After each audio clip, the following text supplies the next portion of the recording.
আচ্ছা মনা, হ্যাঁ, তোমার চোখ কোনটা?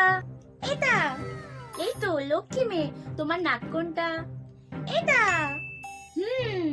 তোমার দাঁত কোনটা? এটা আর যখন অন্য কারোর সামনে জিজ্ঞাসা করি, তারপর মাসি বলো মনাকে স্কুলে কবে ভর্তি করাবে? আরে মনাকে একটু পড়াচ্ছিলাম, ও সব জানিস তো, ওর ব্রেনটা এত ভালো না, তোকে কি বলবো। বাহ, দেখ ওকে আমি যা জিজ্ঞেস করবো সব ঠিকঠাক উত্তর দেবে, দেখবি। মনা, তোমার চোখ কোনটা? জানি না। আরে বলো তোমার চোখ কোনটা, তুমি তো জানো, বলে দাও। এটা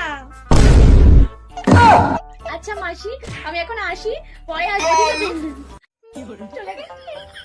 মা, এটা চোখ, এটা কান, এটা নাক, এটা ঠোঁট, আর এটা দাঁত।